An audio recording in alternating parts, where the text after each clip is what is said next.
Now let's picture this. We're all sitting in a history class learning about these great American cities, but there's one problem with this. There's one great deserving city that's left out of these history books, and that's Minneapolis, Minnesota. Minneapolis, Minnesota has not only shaped our country in more ways than we ever believe. It served as a major trading post back in the 1800s to people to show their cultures. And also, during the westward expansion, their mills were the ones that were responsible for that were feeding our country. So without their mills, there was a lot of starving families. But now we have set our sights on expanding our sports exposure in our city by hosting the 2028 Global Games. You can see our dedication to this goal by our constant construction of the new U.S. Bank Stadium where the Vikings play, and our remodel of the Target Center, which is where the Timberwolves play. This just shows our dedication to increase our awareness with sports. So with your help, I would love to get Minneapolis, Minnesota back in those history books. So hi, I'm just going to introduce myself real quick. I'm Pat Mulligan. Katie Lytle. Nick Kopka. Allison, Holtman. So we're going to run through the agenda real quick. So we're going to talk about more about the city, so that's the Welcome Minneapolis. Then we're going to talk about our local organizing committees. We're going to talk about the venues that we're going to be staging our events at. Talk about the Athletes Village and the Official Village. Then we'll talk about the spectator and media accommodations. Then we'll talk about the transportation and the logistics around that. Then we'll talk about our budget to show you that we will make money out of this adventure. And lastly, talk about the legacy. Before we start, we just want to show you a quick video to show you why we're so excited to have Minneapolis be a host city for this. So we hope that you gain this excitement after this video. Beautiful acres of towering hills and open green spaces offers one of the most unique backdrops of any university in the nation. The scenic skylines of a bustling, world-class metropolitan area, the Twin Cities of Minneapolis and St. Paul, home to 3.4 million people. Minneapolis-St. Paul is certainly not your typical sleepy college town. Situated at the intersection of two of the country's longest highways and home to one of the busiest and most accessible airports in the country, it's easy to get to the Twin Cities and experience everything it has to offer. Minneapolis-St. Paul is one of the happiest areas in the U.S., thanks to an unrivaled combination of business, education, entertainment, and recreation.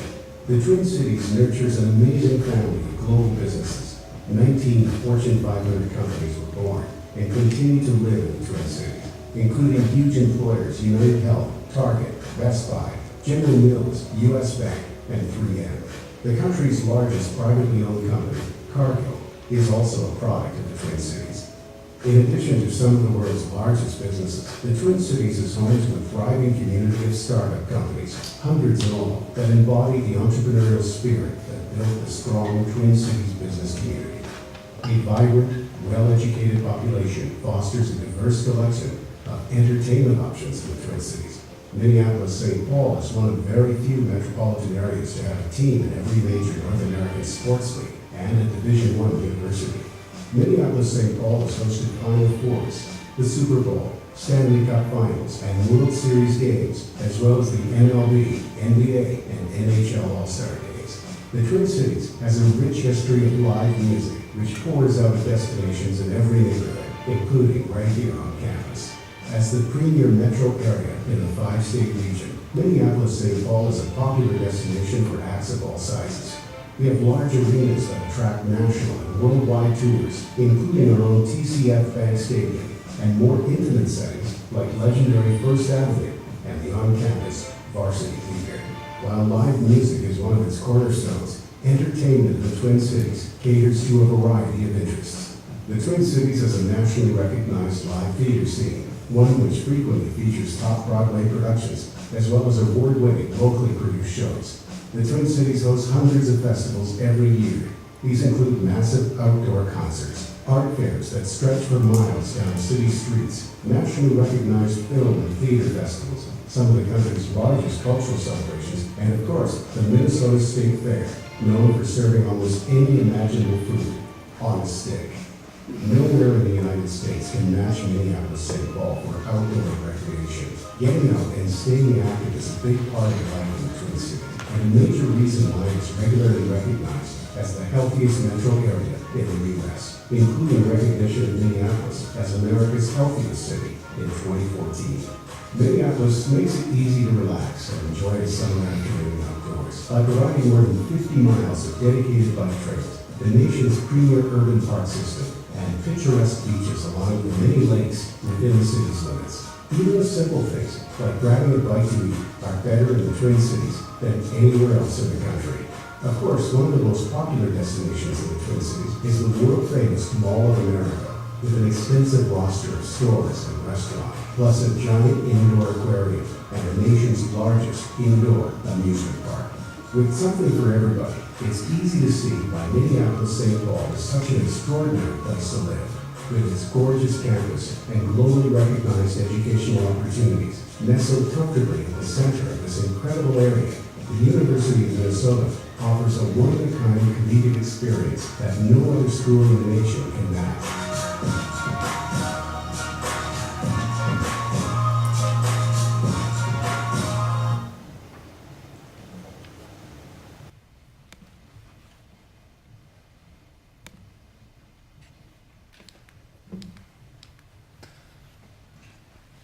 As the video alluded to, we're the 15th largest metropolitan area in the United States, with 3.4 million people that love sports, which is why we're home to the Big Five: football, hockey, baseball, basketball, and soccer.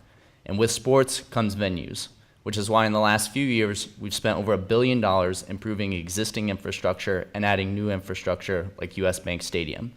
And as we make these improvements, you'll see in the next few years, Minneapolis hosts some of the North America's largest sporting events, including the Super Bowl, Men's Final Four, Men's and Women's Frozen Four, and the X Games. Minneapolis also has the opportunity, if the United States, Canada, and Mexico win the 2026 World Cup bid, to host some of the games for the World Cup. This gives us ample time and opportunity to test out everything from a domestic and international level preparing for the global games, so that if there are any hiccups along the way, we can make those corrections as we prepare for the 2028 global games. So now getting away from sports a little bit. Minneapolis is a business hub, like the video said, with 19 Fortune 500 companies, with experts in various areas of business, and we want to make sure that we utilize that when we talk about our local organizing committee on the next slide. But for those adventure seekers, those spectators that are coming to Minneapolis that may have not been here before, we are a short distance from 3 beautiful state parks where you can go hiking, canoeing, mountain biking. We really want spectators to enjoy the beauty of Minneapolis and Minnesota, to really feel the experience and to recognize part of our 5 pillars within our legacy plan, the sustainability side, and really experience that beauty. Last, art and entertainment. We want the families that are coming here to really have fun with their children and to have fun together at some of our venues like the Mall of America, the Minnesota Children's Museum, the Minnesota Science Museum, the Minnesota Institute of Art. We want to use this beautiful display we have here, our 5th member, Goldie the Gopher, as an opportunity to have at every single venue location find Goldie, so that it's kind of a landmark for every destination so that families can take pictures with their kids, with the Gopher, at some of the various locations that we have selected. So next, the local organizing committee. This is the heart and soul of the committee to build the 2028 Global Games. These are industry experts with companies like Target, 3M, United Way, 3M, US Bank Corp. We want to utilize their expertise to lead the way in creating an opportunity for ticket sales, corporate sales, hotel services, volunteer and community programming. And we've decided that Brian Cornell, the CEO of Target, is going to lead as the LOC chair. We chose Brian because of his dedication to youth sport development and because of what he has done within the community of Minneapolis. We also recognize that it's not just businesses as well. We've chosen executives from the Minnesota Timberwolves, the Minnesota Vikings, some of the sports organizations, so that we can get a blend of ideas. We feel that it's important to get an actual business perspective. Even though they're both running similar business models, we want the sports side and the business side as well, so that we can be as complete as possible.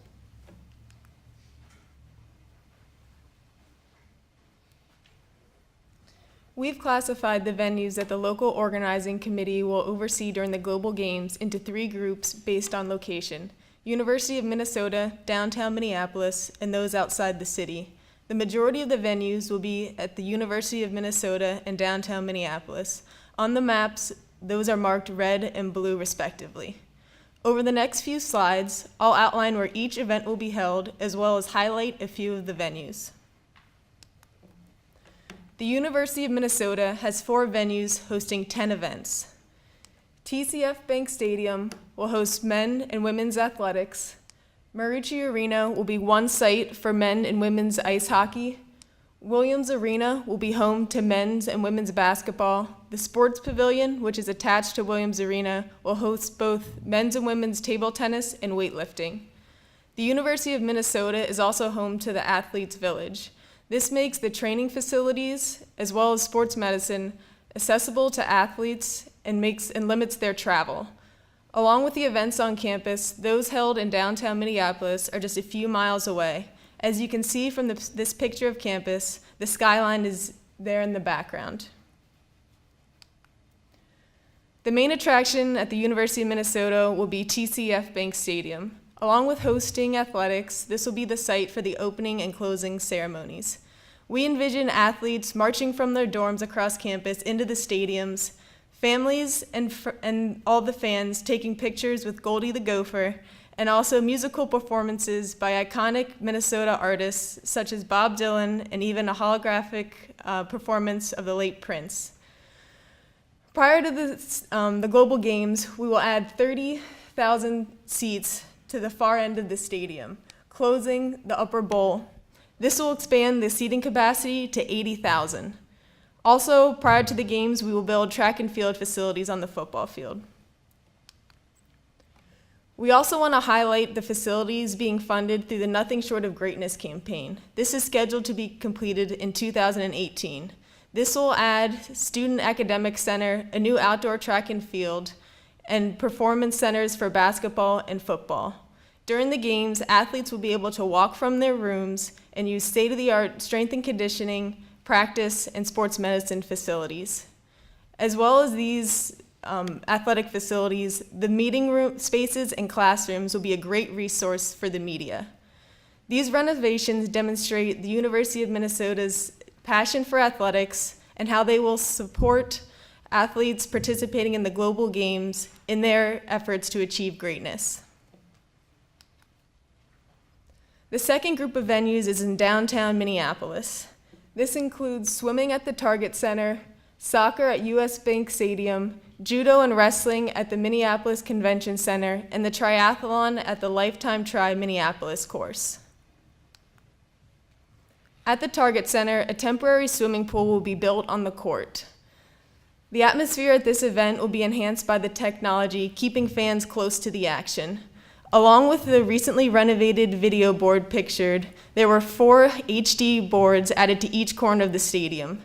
With so many photo finishes at a swimming race, this gives a high-quality view for a live stream and instant replay at each seat in the stadium, making this an excellent venue to host this event. One of the main reasons we think Minneapolis is an ideal choice for the Global Games is the nature surrounding the city. This is exemplified by the Lifetime Tri Minneapolis course. This features miles of scenic trails around the city's lakes as well as along the Mississippi River. The picture of the slide is of Lake Harriet, which competitors will go around during the 24.8-mile bike course. As a summer event, the Global Games can enhance the experience by being a city with natural beauty where athletes and spectators can enjoy being outdoors. We believe that no destination fits this description better than Minneapolis. The last grouping of venues are those outside of the city. Starting on the top picture and going clockwise, Xcel Energy Center will host ice hockey along with Marucci Arena. Alon's Field will be the second site for soccer. This will be the home to Minnesota United FC and is scheduled to be complete in 2018. Track cycling and archery will be held at the National Sports Center. This is the largest amateur facility in the world. And lastly, golf will be held at Hazeltine National Golf Club, which hosted the Ryder Cup in 2016. The Velodrome at National Sports Center will be one of the most unique venues of the Games. It is the only outdoor wood plank facility in the Western Hemisphere. It has held world-class events such as U.S. Olympic trials and the U.S. National Track Cycling Championships. After speaking with the track director, Bob Williams, we established that we can expand the seating from 600 to 2,000, maximizing the number of people that can attend track cycling events at this exceptional facility. The last venue that we would like to highlight is Xcel Energy Center. First of all, it supports our sustainability pillar for the Games. It is the first facility in the world to be approved for 3 international sustainability standards: Leadership in Energy and Environmental Design, Green Globes, and Apex ASTM certification. Secondly, it is recognized as one of the best venues in professional sports and also has an award-winning fan experience.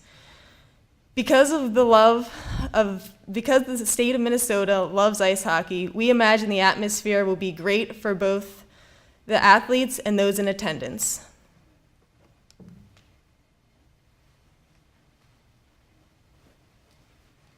Here in Minnesota, we like to take care of people, which is exactly why we plan to host our athletes at the University of Minnesota and create a world-class athletes village.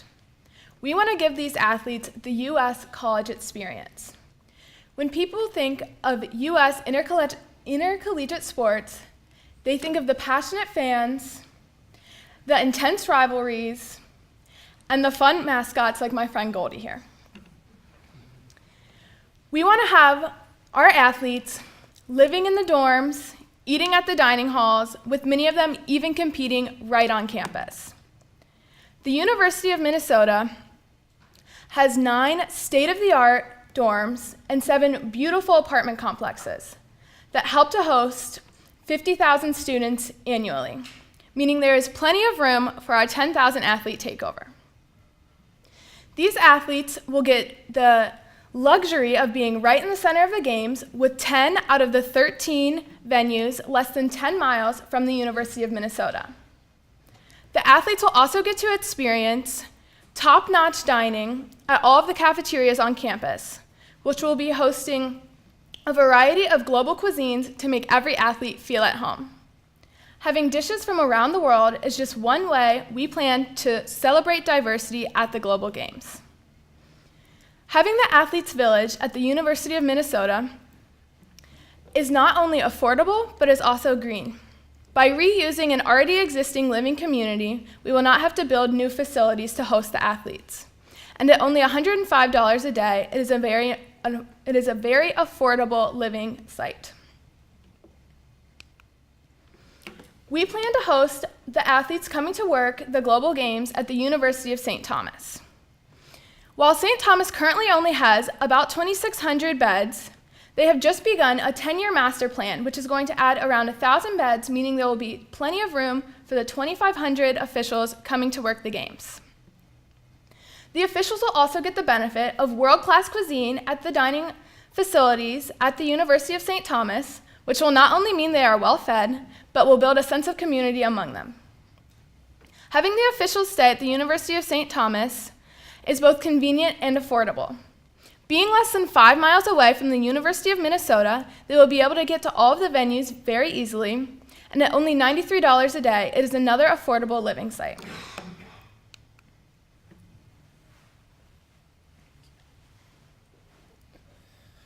The metropolitan area of Minneapolis is home to over 40,000 hotel rooms, with another 1,000 being added before next year's Super Bowl. This gives plenty of space for all of our spectators that are coming to the games, but we also want to highlight the use of the Mississippi River. We plan on renting several cruise lines that go up and down the Mississippi River to give people, like Pat said, that historical concept of what it was like to live on the Mississippi River, and also use these boats that have that old-time feel. Now, granted, they're a little bit more modern today, but we want them to have fun on the Mississippi River. We also talk about the media here because we want to make sure that they have just as much of an experience as the fans do. Other global games, similar to that of what we're hosting at 28, have had a lot of negative media exposure during the last few years because of various infrastructure issues and just preparation issues. So by giving the media an excellent opportunity to stay in these hotels, to stay in these venues. For ease of access, we anticipate positive exposure, which is not only a good thing for the global games, but it's good for Minneapolis as well, so we can continue driving participation, driving spectatorship to the global games in the future, and continue driving it to Minneapolis.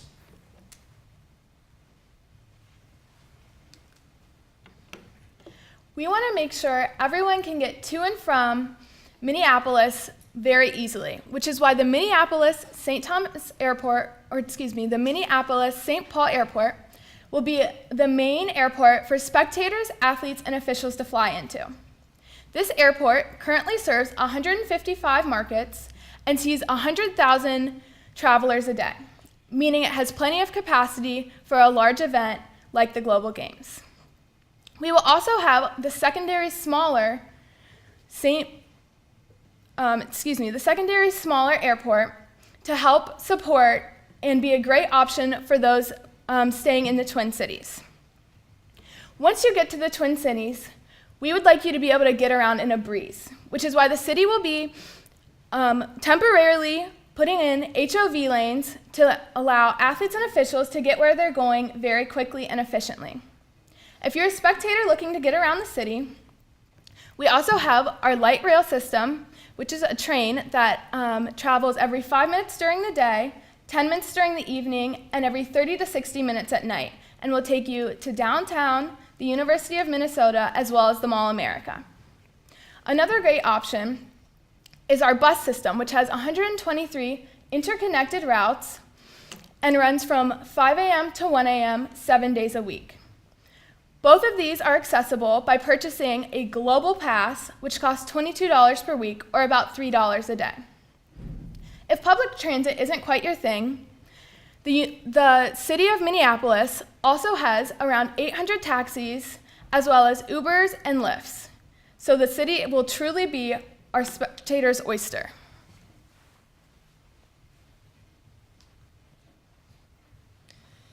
Mega events like the Global Games are notorious for being a financial burden for the host city. However, Minneapolis' existing venues, investment in its infrastructure, and small footprint of its athletic facilities make it a fiscally responsible choice at no expense to the experience of the Global Games. In looking at the two pie charts at the top of the slide, the main sources of revenue will be broadcasting, sponsorship, and ticket sales, while the primary expenses are venue overlay, communications, and capital projects. In total, we expect the Global Games to generate $464 million in revenue and cost $507 million. When considering the $100 million contributed by the government and the $26 million contingency fund, we expect that the Global Games will have a net position of $31 million.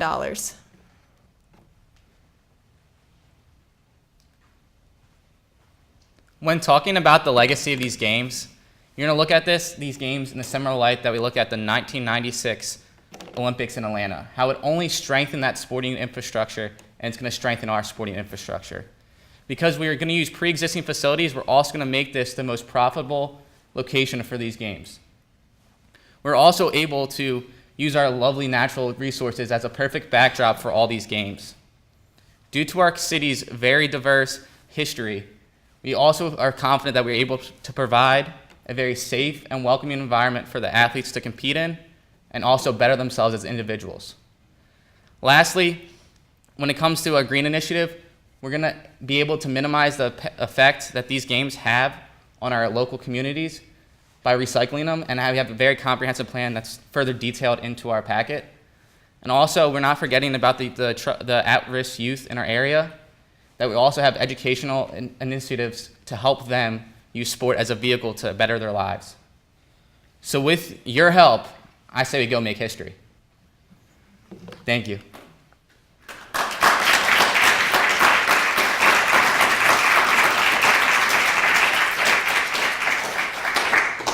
Okay, well, thank you, Minneapolis. Thank you for that very illuminating presentation. So, first off, I think we'd like the judges are going to ask you, put a few questions to you, and then we'll open it up to the floor as well if they've got any questions they'd like to ask. So, We'll start at the far end. I'm just dying to ask you, you guys are from Ohio. Why Minneapolis? Who grew up there? Nobody grew up there. It was honestly just a team effort. We didn't really believe in any of the places in Ohio. We wanted it to... We don't either. and it's not a knock on them, but we want it to be unique. We recognize that because they're summer games, we didn't want it to be 100, 120 degrees while people are participating. We wanted a beautiful environment with a lot of scenery, and we also wanted to keep weather in mind as well. And there's nothing more beautiful than Minneapolis in the summer.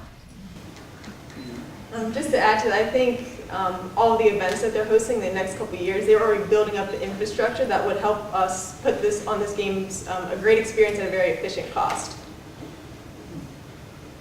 You know, one other comment that I would make, and I saw that in almost all three proposals. I thought it was unique that you said that you chose your events based on what the community itself participates in. And you actually included both summer and winter events in one game. I thought that was pretty interesting. If you're in Minnesota, you gotta have ice hockey, right? You absolutely have to.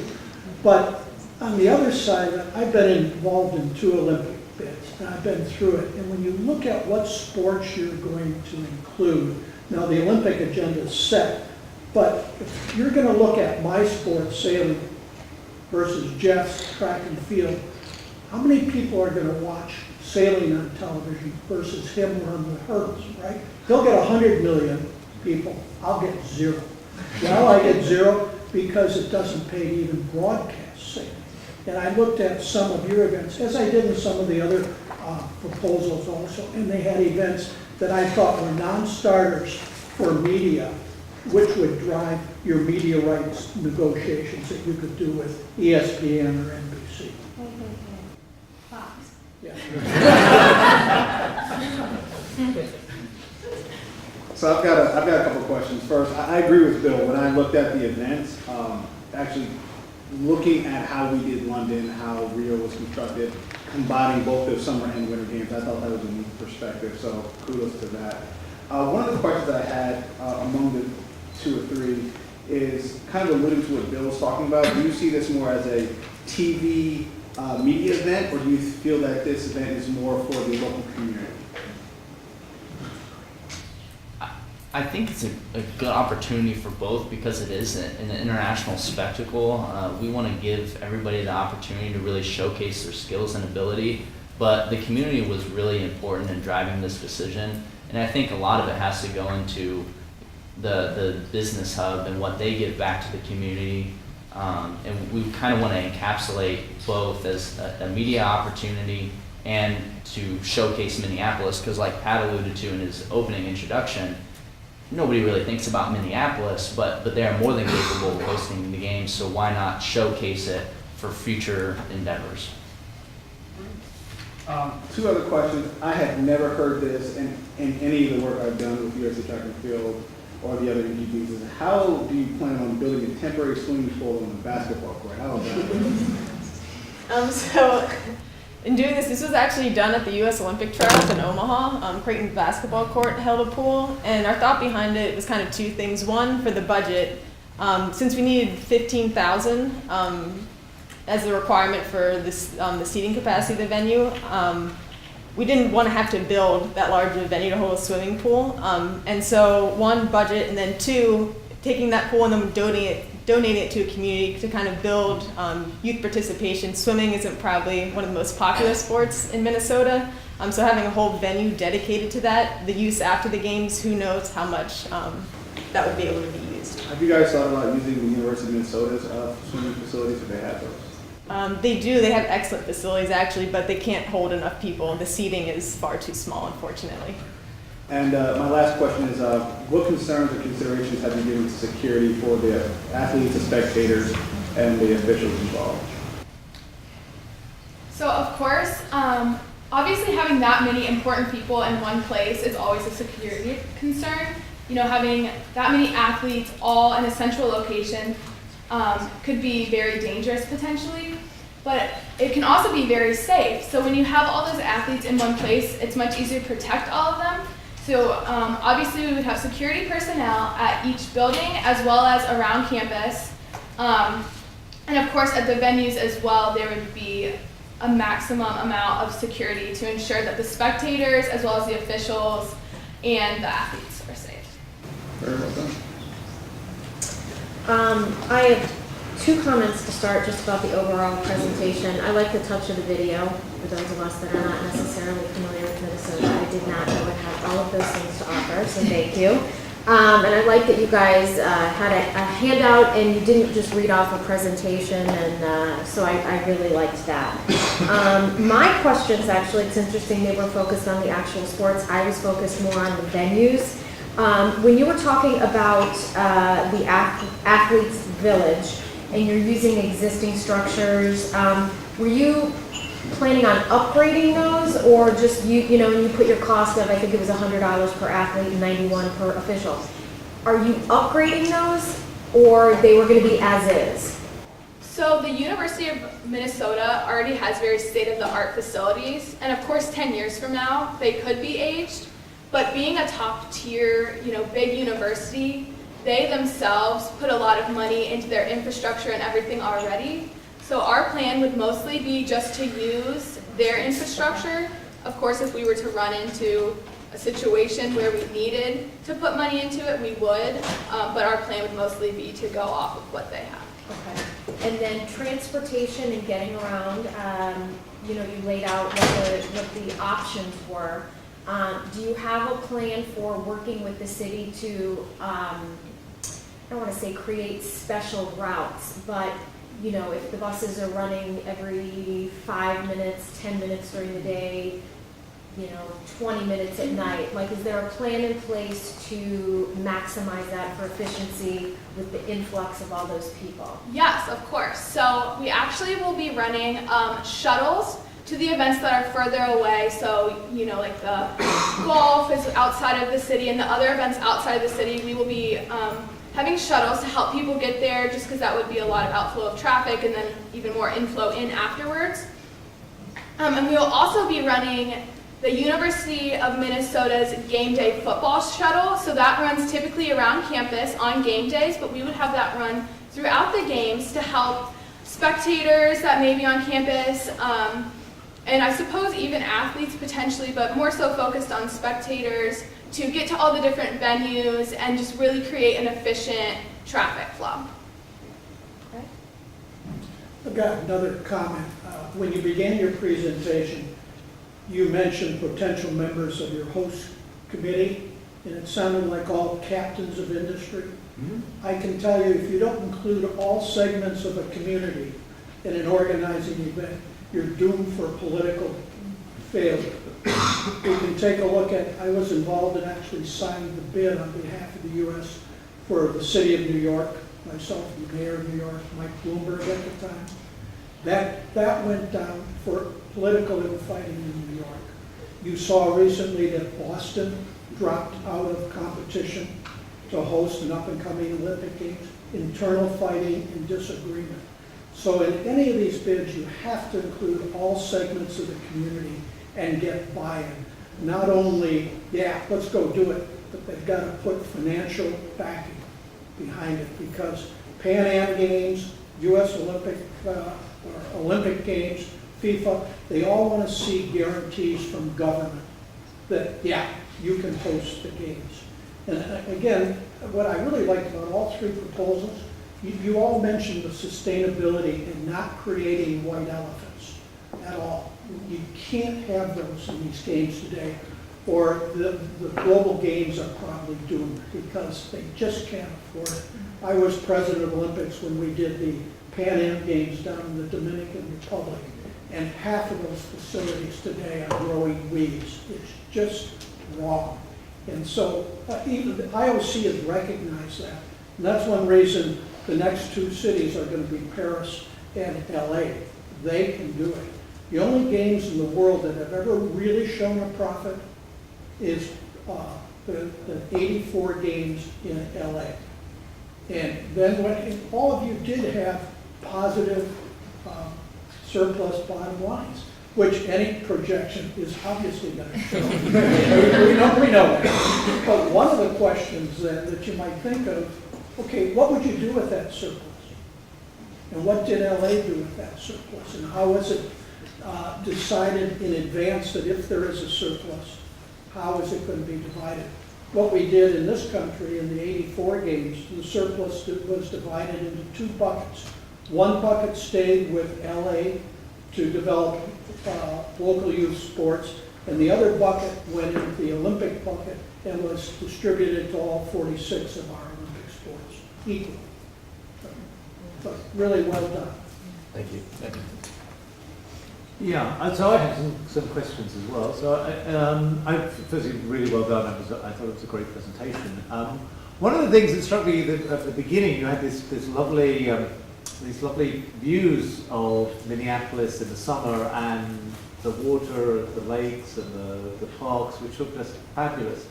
And then, but I looked down your events; they're almost all indoor events. Even things that could be. I mean, there's the triathlon, but there's things that could be outdoors, like cycling. You have a track cycling, which is an outdoor facility, but nonetheless, you could have road races around Minneapolis, around the lakes. You could have a marathon that went around the town. You could have rowing on the lakes. And what made you decide to sort of stick predominantly with indoor events in your choices? I think we tried to make a couple that were after. We added archery, which kind of a temporary venue as well. But just as far as trying to do there wasn't a set cycling course that we found. We were trying to make it most efficient and not taking up the roadways, because transportation will be a priority to start with. But we thought we did the best we could to utilize the outdoor facilities that are there. We also kept in mind the requirements that were presented in the bid of attendance. How many spectators can you have in a facility? And like we had alluded to before, we don't want to spend more money on infrastructure that's not going to be used later, or that's going to be donated to something else down the road that may not ever be used again. So we tried to keep it in a way that met the spectators, goals, or the goals of the spectators, and that also didn't just sit there. So that was our thought as well. So another question I had was in terms of thinking about the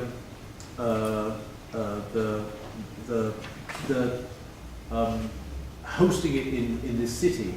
One of the questions that often organisations like the IOC ask is, or are really concerned about, is how keen people are, just the ordinary citizens of the city, how enthusiastic they are about the games coming to their city. And what they don't want is a city where people don't really care or aren't that bothered. So do you have any evidence or any suggestion that the people of Minneapolis really want this to come to them? Well, I think the evidence shows in the money that they've spent on their current infrastructure. They have competitive sports teams that they're crazy about. And why not showcase an international event celebrating sport? Because they're already spending tax dollars on these venues. There's no reason to think that they would be against something like this, especially when we're not adding anything new. We're not adding any more government spending that's going to create a lot of tax dollars. So not only would we be saving money on that front, but we're celebrating sports as a whole that they've already invested in to begin with. And to add to that, if you looked at the video, it touched on the fact that Minneapolis was the fittest city in the United States. So they do value exercise and education, which is kind of coinciding with... Doing it, but watching it?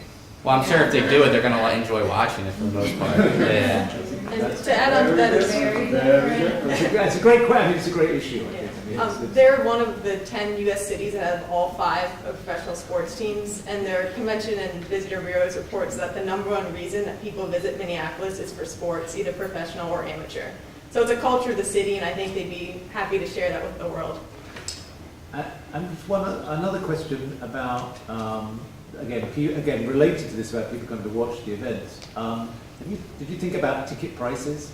The pricing of tickets is a huge issue in hosting these events and been very controversial in recent years. Did you think, how much are we going to charge people to actually come and watch this? So in our budget, the projection that's $106 million for ticket revenue, that was off the Rio games. The average price was $25. I don't know how that will be adjusted, given that that will be 12 years after Rio, but I'm sure there'll be a variety depending on where you're sitting at the event, the type of event, if it's more of like a, I guess, premier event of the games, but that was just as a baseline to kind of say what the average would be. Well, if you keep the $25, people will be happy, I think. That will. Hopefully, yeah. But once they get into the hundreds, then you start to get some resistance, which is happening. And so one final thing about this, in terms of we talked about the budget and the figures, and as Bill said, you know, obviously you're going to show a surplus. But we know from looking back at previous games, looking at the initial budgets and the outturns, the typical overrun is 3 to 4 times. And that's pretty consistent for the last half century. So how are you controlling for overruns? What are you doing to make sure that doesn't happen? What can you do to try and be to match LA84, for example? To start with, our contingency fund is $26 million, so that's a little bit of a buffer. But as I just kind of point out with our tickets, I think our budget is pretty conservative.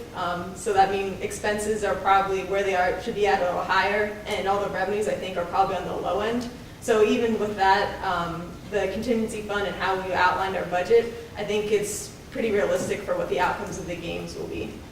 And I think also to go off of that, the fact that there are 19 Fortune 500 companies, you look at some of the food varieties, Buffalo Wild Wings is headquartered in Minneapolis, General Mills is in Minneapolis, and that's an opportunity for us to utilize in-kind trade and sponsorship on top of that, to have things donated from these organizations. But not only that, to utilize these organizations in Minneapolis as premier sponsors to somehow give back to the city and promote that they as an organization are behind the global games and bringing them to Minneapolis. So I think we were very conservative on that, and just something that to look forward to when establishing those sponsorships with those companies. Just a little point of information. In your budget, you had government support, 75 million federal and 25 million local. It would probably be the other way around. The only support the federal government has given historically in our country, I don't know about Canada, to international games is transportation and security. And we did that in Salt Lake. So the majority of the funding would have to come locally. It would have to be guarantees from the city council, maybe from the state, that they would cover any cost overruns. That's the litmus test for going forward in the Olympics. Okay, where's your state government, where's your local government signing off that they'll cover any deficiencies? There are no more questions from the judges. Then let's open it up to the floor. And anybody wish to raise a question? Anybody? Yeah. My name is Elon Jacob. I'm a PhD candidate in sports management. I have 2 questions. One is looking at the bit of the hotel rooms and accommodation. You even write there that while the city may not have the capacity to house all 500,000 visitors at a given point in time, etc., the duration of the events, if it's say 2-3 weeks, it's fair to assume there'll be 100 or 200,000 people at the same time, and there aren't enough hotel rooms. And I think the struggles of smaller cities like Minneapolis is to have that capacity to house so many people to put them up. So how would we deal with the fact that if suddenly 100,000 people did want to come to Minneapolis event, but you only have, say, 50,000 rooms? That's the first question. The other one is the issue with communities were raised. Did you also look into the negative impacts on the communities and how you deal with that? I know in previous Olympics, a lot of people complaining, well, if suddenly I have another 50 to 80,000 people traveling around the city, how am I supposed to get to work? So a lot of times, I think people tend to flee the city if there's an event. And then there's also the negative impacts before and after the event on tourism. So people don't tend to come so much before an event or right after because of everything else going on. So did you also look into how you deal with the community issues that are involved in the events? Right, so the first question regarding hotels.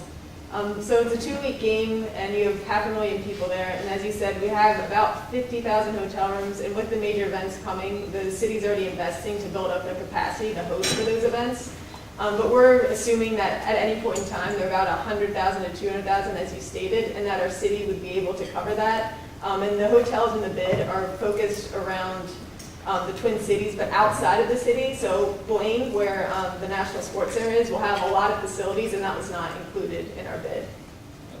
To add on to that as well, 10 years ago today, we could have never imagined having Airbnb, and now that's a possibility. So we also have that as an option for our spectators to look into, and I'm sure 10 years from now, who knows what will happen. And then in terms of like the community impact, we kind of touched on it before. We believe that the community is going to back this event, and after they see the potential economic impact of the games in Minneapolis, from a sport tourism perspective, that they will be fully supportive. We don't really envision them trying to leave, and that's why we created the HOV lanes for the highways, specifically for the games themselves, not so much as congestion. It's an access point for the games so that we can just not disturb the actual flow of traffic as much. So we have planned for that. Yes? All right, just two tech questions. Maybe. Where are the diving events going to be held? The what events? Diving. Just swimming. Yeah, there will be it'll just be swimming. Okay. And second of all, at TCF, is there enough space to lay in a track? Yeah, so we spoke with American Athletic Track and Turf. I spoke with someone there, and they said it would be possible to lay a track on top of the football stadium and then remove it before Minnesota's football season. So I think dealing with that sport specifically, what LA did was, I think, something to consider, is they're not putting a track legitimately on the turf. They're actually going to raise the surface and lay the track on top of that, which will make it easy. The question then is the dimensions from sideline from the way the fans say, is there enough room to put an 8-lane Olympic side 45-lane track around or inside the field? That's the real question. Yeah, I didn't, for Minnesota specifically, have to look at the dimensions to see what that would look at. Your pool question from earlier, I thought it was going to be the track. When you said pool, you threw me off guard a little bit, given your background. But yeah, that's the track on top of the field. Is a great idea. One thing you did well there is you added temporary seating in the end zone for another 20,000. And that's what exactly Sydney did for their games. They built a 50, 60,000 seat stadium and then added another 20 that were temporary, were torn down immediately after they hosted the Olympics. And then when we were having problems whether Athens would get their act together and actually be ready for the Olympic Games, we actually went back to Sydney and had them standing by to host if we really had to move the events out of Greece, where there was really a security problem for the athletes. It really was. Yeah, it was really ideal. The U shape of Minnesota's football stadium makes it really nice to add those extra seats there. Okay. I think we should probably move to your wrap up now, since you've got I have a few minutes to make your closing remarks. Gideon, you want to make Just one quick comment about the housing the athletes in the dorms. There is one issue you have to deal with, and that is the size of the beds. And I know it's been an issue that you usually have to replace all the beds because they're not big enough for most of the athletes. Well, so I will say the thing I did like about your proposal was the fact that you are utilizing dorms, even though they're twin-sized beds. You should be surprised. You might be surprised to see the bed they put us in at Rio. Pretty disturbing watching 300-pound shot putter get in the bed. But no, I think that idea of using the dorm, utilizing the dorm for the meal services, for all the things that athletes need is going to be absolutely vital. And so you don't have to create new facilities. But yeah, the size of the beds, I think, would be the twin beds might work for most folks. I mean, they're not too much bigger or too much smaller than the bulk beds that we typically have at the game. Okay, so please make your concluding comments. Well, we want to thank you for having us here today to allow us to present the city of Minneapolis for the Global Games. We're very passionate about sports, as you can tell, especially our citizens in Minneapolis. We're very excited to utilize the companies that are headquartered in Minneapolis to work with the local government, state government, and we're excited to continue working with you in the future.